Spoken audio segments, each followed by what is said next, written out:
Hey everyone, how's it going? It's Liz from Parabellum Research Lab. I'm here today to review my new Frontier Armory limited edition G4 Desert Warrior rifle.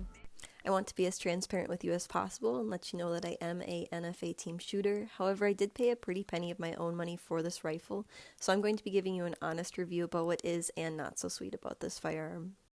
What initially drew me into this rifle, as you can see, is this amazing paint job. I'm a huge fan of the Desert Warrior line, so when I saw this put on a rifle and seeing all the parts that were included in it, I knew I had to get my hands on it. Thanks to Desert Cerakote for teaming up with New Frontier Armory to do a limited run of only 15 of this rifle. New Frontier Armory used their G4 lower receiver. It is a billet aluminum lower, so you know that this is a really lightweight and durable lower. I was really excited about this next piece from Guntology. It's their PDQ Ambi Bolt Lock and Release. If you're not familiar with what PDQ stands for, it's pretty damn quick. So with the flick of one finger, I can easily lock or release my bolt, which was a feature that I was pretty curious about. Some of you might be familiar with the bad lever, and this is a huge improvement on that. The bolt carrier group is by Sword International. It has a mil-spec properly staked gas key, along with the Breek Arms Warhammer Ambi charging handle. I did later upgrade my bolt carrier group to the Chameleon lightweight BCG from Faxon, which I am really impressed with this performance. This rifle comes equipped with a B5 SOTMOD Bravo stock. It has a really nice no-slip cushion butt pad, so that way it fits secure in my shoulder.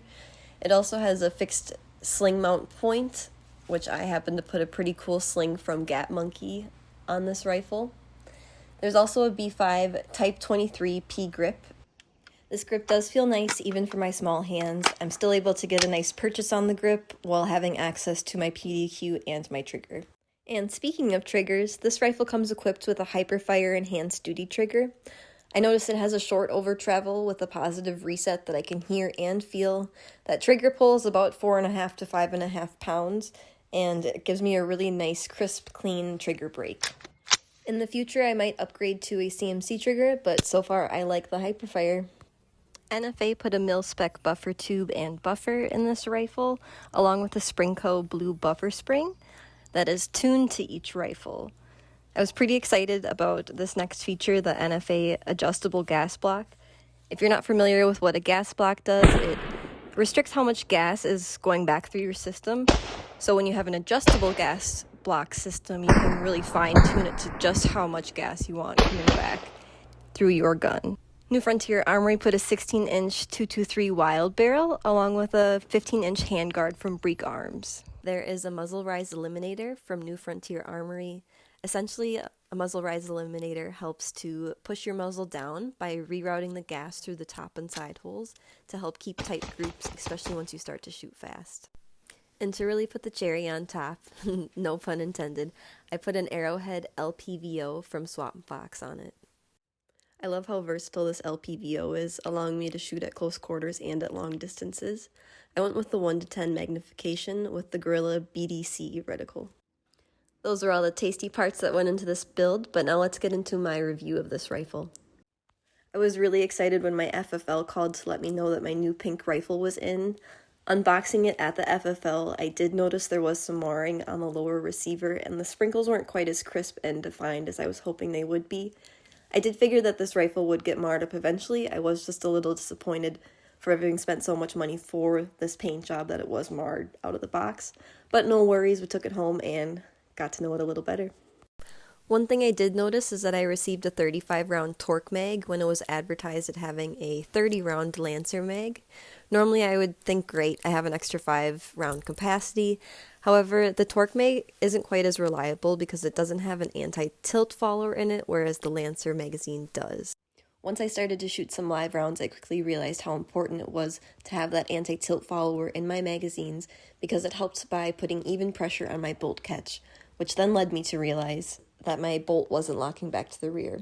I thought that was strange, but I also figured it was probably just any Cerakote or machining that needed to be worn through in that break-in period. So we shot a couple more magazines, still wasn't locking back to the rear. I swapped out magazines to one of my stock AR magazines, and same thing, still wasn't locking back to the rear. Luckily, here at Parabellum Research Lab, we have some amazing gunsmiths on staff, so we were able to problem solve, and we realized that the PDQ was just a little bit too big for its cutout slot. So we did actually have to do some grinding on that piece in order for it to fit flush, but once we did that, everything ran really well. I did reach out to New Frontier Armory right away. They were very apologetic and happy to have the feedback. They also sent out the correct magazine and a new Cerakoted PDQ piece in the mail right away. Once I received those pieces, everything ran flawless. I've shot a couple thousand rounds through this rifle so far, and I can say that I absolutely love the muzzle rise eliminator and the adjustable gas block. I can't believe how flat I shoot, and especially once I added the Faxon Chameleon lightweight bolt carrier group, this is probably one of the softest rifles that I own.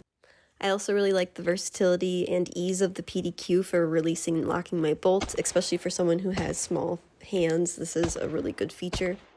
Overall, I'm really impressed with this limited edition Desert Warrior rifle, so thank you so much, New Frontier Armory, for putting this together. I can't wait to get my hands on the next Desert Warrior item.